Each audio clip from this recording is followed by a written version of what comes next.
Hello, everyone, and welcome back to Hadeda Insights, where we unpack the tools, the strategies, and the thinking shaping the future of financial advice. Today's conversation is an important one because we're tackling something that often gets overlooked in advice. Advisors spend years building technical experience, but if a client doesn't truly understand their financial position, the value of that advice is lost. So today we're diving into what's broken in how financial plans are communicated, why clients struggle to see their financial world, and how tools like Asset Map are changing that. I'm joined by Bennie Gouws.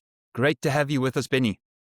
Thank you, Matthew. I'm excited. Well, let's start off at the beginning. Let's look at the problem and we'll work from there. What do you think is fundamentally broken in how most financial advisors present financial plans today? Matthew, if you reflect back over the last 20 years as a profession, we've progressed so far. I mean, where I think most practices are these days that they focus on holistic financial planning, so they're adding tremendous value to clients. But what we think, what then inadvertently we sometimes do is we lead with a more technical approach. We lead with what we call a presenting mindset. And so what we want to do is we want to report back to a client on 50 pages, and we lead with that in a meeting.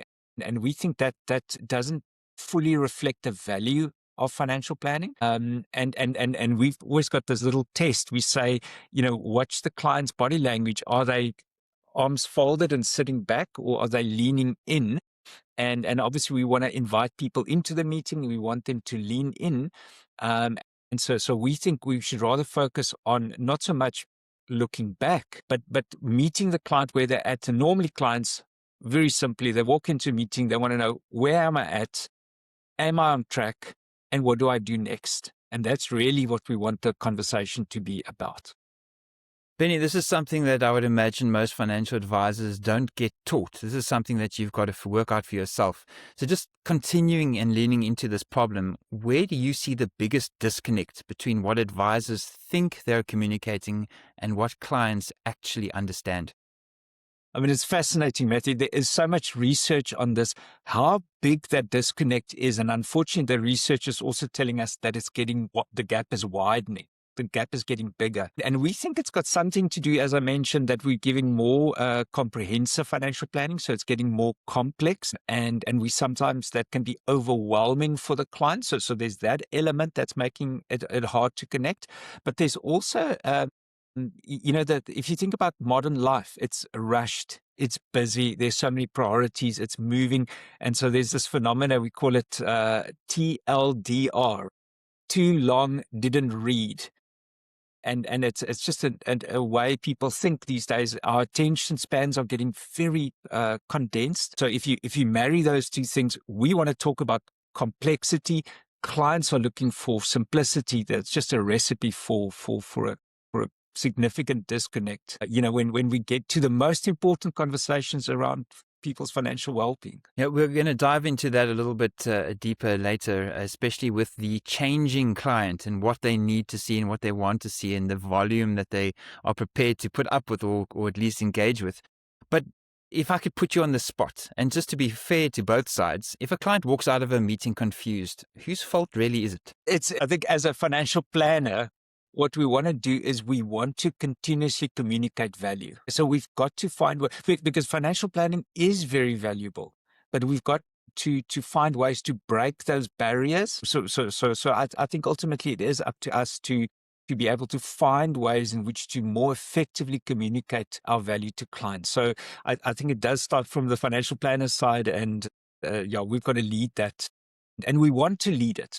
Because maybe the converse is if we don't do that and clients feel a disconnect, then they're going to look for that connection somewhere else. And so we want to, as a profession, lead that. So, Bennie, it's almost like sometimes going to the doctor and you see the doctor put his glasses on and he pulls out the big book from his shelf and he reads all these fantastic terms. And you can see this guy really knows what he's talking about, but you didn't understand a word of it. So let's look at it from a client perspective then. What, in your opinion, does a great client experience actually look like when it comes to understanding the financial position? Yeah, from our perspective, it's always the objective should be clarity. In other words, you want clients to be crystal clear on what we're talking about and what their financial situation is.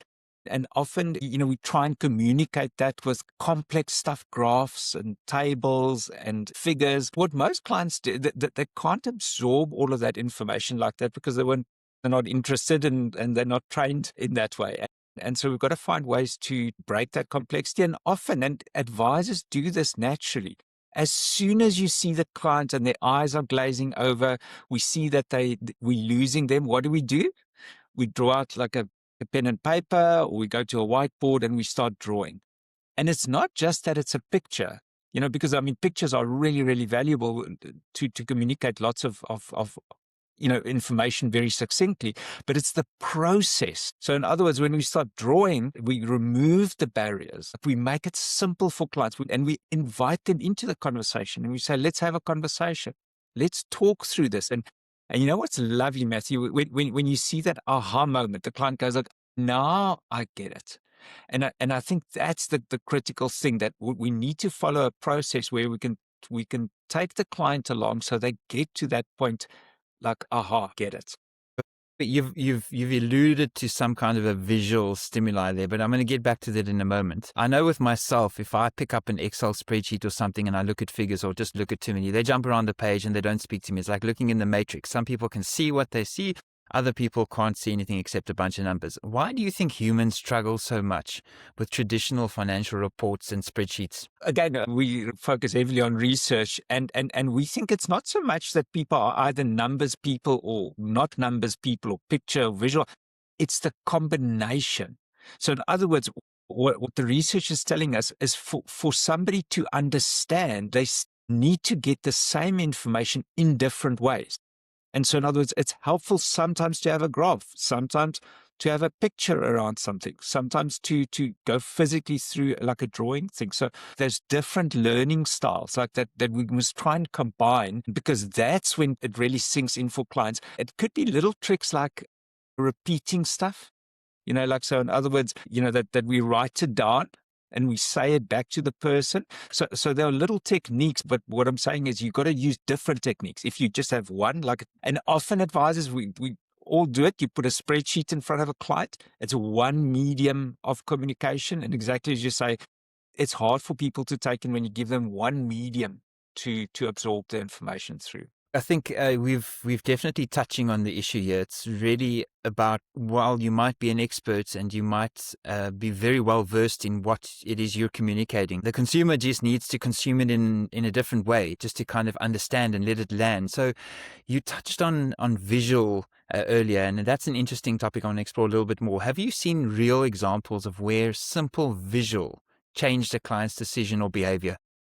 Yeah, absolutely. We say it does two things. So first of all, when somebody has got clarity, it is actionable. So it's not just the point that the picture is clear and it's simple and I understand, it leads to action.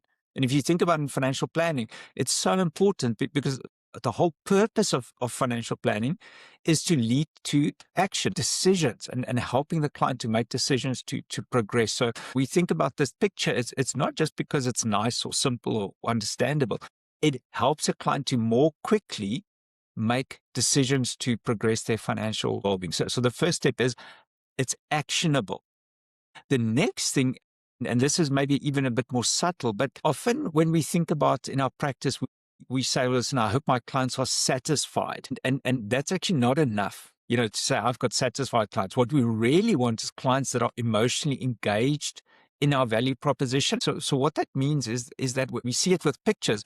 I had literally an example like 2 weeks ago. A client said, can I take a picture, like with their phone? They took out the phone. Can I take a picture of my map? Okay. And and we think what sits behind it is people start feeling proud about them now having clarity. They understand. They can point, say, listen, that is my picture that shows that I am organized. This is my picture that shows that I'm on track. And they can share that with family. They can communicate that. That's very important, because that when people feel that pride, they feel pride in themselves and their financial planner and our financial planning process. And there's an organization called Gallup. They do this research where they show how much more profitable a business is when they've got emotionally engaged clients. So yes, so it starts with a visual, but it goes into a lot more depth around what that visual then brings out in the conversation. So if I can just summarize the problem is that the clients are not always picking up what the advisors are putting down. And we really want to do something maybe a little bit more visual, but in any event, something that brings clarity to the client. We want them to have something at the end of the day that's actionable. Right. So that brings us into your product. So those who haven't come across it yet, tell me what Asset Map is and what problem it is solving. It's this idea of in the modern financial planning practice, we've got so many tools, like specialist planning tools and specialist gadgets that we have to really go and unpack everything and give ourselves confidence as a financial planner that I'm giving the right advice. But the problem is, as soon as you're trying to communicate that complexity to a client, you lose them. And so Asset Map is this idea of, in every conversation, we want to translate that complexity into something that's understandable and meaningful for our clients. And so Asset Map is sort of the front office communication tool that sits above all of that complexity. I could go into lots more detail, but it really is. And maybe if I can add one more thing, Matthew, and we always use the sentence, we say, in every client conversation. Now, you might go like, does that make a difference if it's in all? But if you think about in the normally in a practice, if you're engaging a client on the phone versus you seeing them in a coffee shop versus you presenting on a TV monitor versus you presenting online, often advisor practices have got different processes. And so they need to prepare bespoke things for the different formats. And it's so disruptive. And it's so lovely with Asset Map, use the exact same communication tool in all of those, whether it's electronic or paper. It's the same process in every client engagement. And that makes things very effective and efficient in a practice to engage our clients. Okay, so just paint the picture for me. What actually happens in a client meeting when you introduce an asset map for the first time? It depends very much on the specific advisor and their value proposition. Is a new client, an existing client, et cetera, et cetera. But ultimately, what we want to do is we want to start thinking about what are the different types of conversations I need to have with a client. So in other words, if it's a new client, often it's about feeling organized, getting everything down on a piece of paper, cataloging everything, understanding who the important people are by the decisions we're going to make. So ideas with Asset Map, whatever those conversations are, whether it's I need to get more organized, I need to have clarity on specific aspects, I need to understand whether I'm on track. The idea is that all of those conversations we have visually on one page. So that's the idea of Asset Map. How do we bring all of the different components of my value proposition? How do we bring it to life in a consistent way for clients? So there are many different conversations, whether it's goals, priorities, family relationship, business relationships. So there are many different conversations, but the idea is how do I seamlessly have all of that together on one page with my clients? You've touched on this, but how is this different from just nice reporting?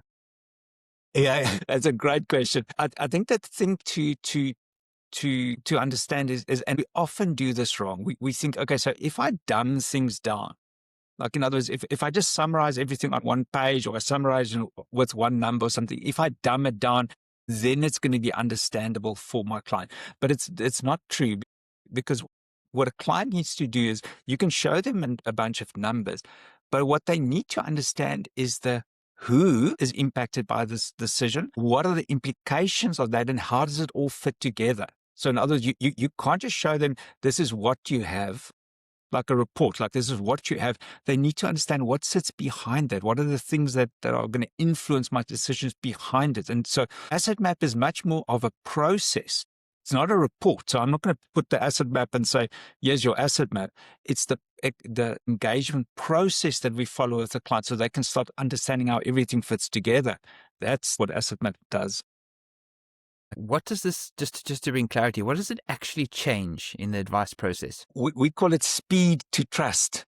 Because clients, often they come to us, they've got specific questions, they've got specific worries, and what they're looking for us is that we can quickly engage them and add AI, advisor intelligence, not artificial intelligence, but we want to quickly add value to clients. We want to quickly be able to show them, we want to show them, I understand your situation. Visually, I'm going to show you, I understand where you're at. and let's have a conversation around that. So I'd say the thing that Asset Map impacts mostly is that we can quickly get onto the same page as the client. And it might sound like you go like, well, how long does it normally take? But often, I mean, you can't remember the previous conversation with the client. I mean, you're looking at the AI notes and you're reading, you go like, I can't even remember having the meeting. And similarly, the client doesn't even read the report. So getting back on the same page is, it sounds simple, but it's very confusing. You end up having to have the same conversation over and over with the clients. So it's really that thing about how do we quickly get onto the same page. Sure. Yeah, and having the right kind of information at your fingertips when you need it cannot be understated. Bennie, where does Asset Map sit in an advisor's broader tech stack? I think it's that, as I said, that communication layer. It sits on top of everything else, and it's the way to really make sense of all the detailed stuff that we do. How do we make sense of that to clients? So in other words, what we say is we don't want to open up all of that complexity to a client because it's overwhelming and confusing for them. Obviously, when it's necessary, we can go into more detail with the client, but we don't want in every meeting because it's disruptive and unnecessary. We want to be able to more succinctly communicate our value without having to go into lots and lots of detail. Okay, I'm going to move on now to something that is very much at the heart of most of the frustrations in firms. I just want to know from you with regards to implementation. What do you see as some of the biggest mistakes firms make when trying to implement tools like this? I think there's always a tendency, and it's a very human thing, is we want to be precise. So in other words, we think that the solution we need to come up with needs to be 100% precise. And then what we end up doing is we over-engineer the solution for precision. And in fact, if you think about it, Matthew, often when we deal with clients, we're planning for like 30 years. There is no precision when you plan for 30 years. And so the way we think about it is direction is much more important than precision.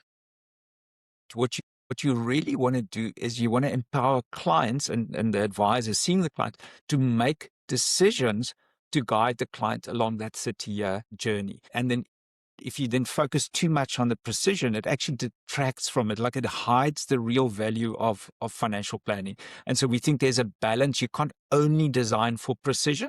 You also need to design for helping a client understand and progressing the client. Is there anyone that should not be using Asset Map? No, I think, I think everybody should be using it. I'd say everybody that wants to make their value proposition come alive.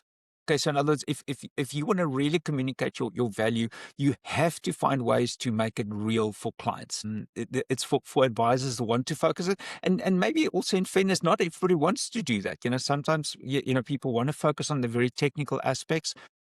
And then maybe it's less important to open up a broader conversation, but certainly for advisors that want to look after a client holistically, they want to open up those broader conversations. Yes, absolutely. Asset Map is indispensable, I think. Okay, if an advisor wants to start using Asset Map, what's the right way to introduce it without disrupting the entire process? Do you mean introduce it to a client or within the practice to a client? Let's start off with the client. I think just from a client perspective. Yeah, I think it's sometimes there's a fear. The clients will ask me, well, why are you showing me this? Or why haven't you shown me this before? But what we found is that clients are often, especially when you introduce it to them along the lines of saying, I'm continuously looking to add more value to my clients. I want to try something new. I'd love your feedback. Clients love that. They love to know that their planner is looking out for them, looking after their best interests and trying new things. So there shouldn't be a fear to introduce it to new clients. I think where it does become hard is because Asset Map directly impacts your client conversation. That's where advisors then go like, okay, but now I don't have a 30-page report. Let's page 3, and let's page to page 5, and let's page 7. And that could be initially a bit of a nervousness there because like this is a different process. But once the penny drops and go like, this is actually what I want to talk to the client about, and what my clients want to talk to me about. Once that penny drops, it's the best experience ever. You open up so many interesting and good conversations, value-adding conversations with clients. And just as a quick throwaway, implementation internally within Advisor in their processes, is it pretty seamless? Well, but there lies that everybody's processes are different, and so we've got an implementation team here, and that's very much part, because everybody works different. Like, it's amazing how you sort of think all of us do financial planning. We're all going to do things in exactly the same way, but it's not true. Like everybody's processes are different. They've got different target markets, different segments, different teams, different roles in the team. And so that's really important to work through that with a specific practice to make sure who does what, that they know when they're going to do it, etc. Yeah. So that process is very important. No, absolutely. I think this is where advisors fall off and they say, well, look, if no one's going to help me implement, it just gets too hard to try and change the ship's direction or to put something else on. It's going to cause unnecessary complications. So it's good to know that there is an implementation team and there's assistance that can be offered to bring it seamlessly in. I was going to add one thing, Matthew, and this is important, is I think people underestimate the impact a financial planning tool has got on the future direction of a practice. You know, how clients feel about it, how their advisors feel about it, how the support staff feel about it, and how they engage with it. So it's a really important and complex big decision. Can't underline enough how important it is to really think through that value proposition and speak to people, speak to other advisors, speak to experts, like Hadeda. I mean, you've got, it's complex, and especially when it's a larger practice. When it's a single advisor, on your own, you can sort of figure out what's important to you. But as soon as it's a bigger organization, getting everybody's buy-in, you've got to go through a robust process with specialists. We see that's where we see people have success when they go through a robust process like that. I think the problem has been set out clearly. The solution has been presented well. The product has been presented to solve the problem, and there's no need to worry about implementation. So ticking all the boxes. I'm going to ask you an unfair question now, because in the world we live in, I would be cautious to give any advice on where I see anything going in the next 6 months even. But client experience is one of those things that is so interesting because it's multifaceted. You've got different generations growing up with different expectations and changing rapidly. You've got technology that's changing. You've got the way we consume things changing at an alarming rate. So the world is changing quite quickly. So I'm going to ask you an unfair question, but you do the best to answer that. It should be I should not ask you over the next few years. I should ask you the next year. But let's see. Where do you see the advice industry going when it comes to client experience over the next few years? Matthew, what the technology guys, when they answer this question, I've noticed of late what they do is they say this week. So they talk about this week. They literally can't talk past the current week. So anyway, but no, I do think we can take a slightly longer perspective on this. I mean, it's clear that AI is very disruptive, and it's going to change and transform everything. We don't even know to the extent that it's going to do it, but it's pretty clear that it is going to take over all of the technical related functions in a financial planning practice. So whether that's the actual planning, whether it's analysis or writing a financial plan, implementing a financial plan, I think AI is going to, to a large extent, automate that, which means it's also available to new competitors or new entrants into the market. But we think that is clear. I think what we sometimes forget about is that client expectations are also going to dramatically change. You already alluded to it, especially the younger people. They just expect things to be there on demand. So not like I'm going to set up a meeting in a week's time or something. They want to know now, and they want the answer now, and they want to engage with somebody now. So I think, what we're probably going to see is that client expectations are going to dramatically shift. So if I can use to make it really practical, we often say, if you think about annual reviews, so one thing is you could say, okay, well, AI is going to help me automate it, so I'm going to automate my annual reviews, which is great, and that's going to help.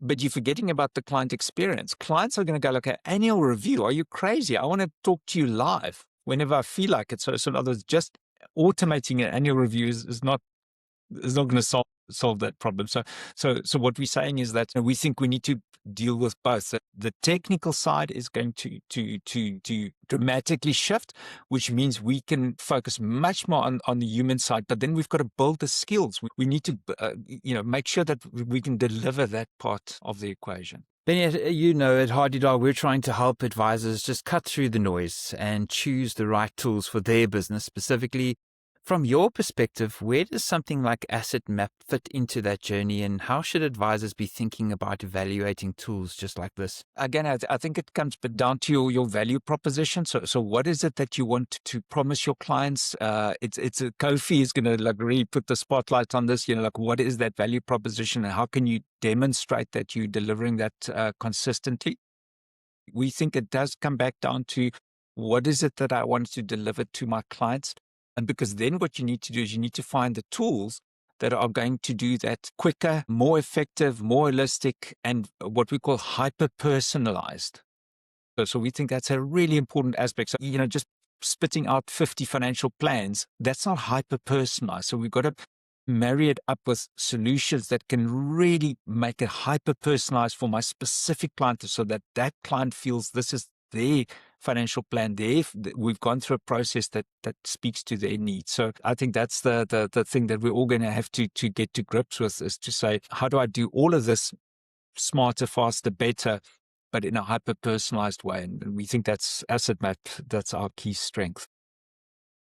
Benny, it's been a really valuable conversation, especially around the idea that clarity isn't just a nice to have, it's fundamental to good financial advice. Thank you for joining us.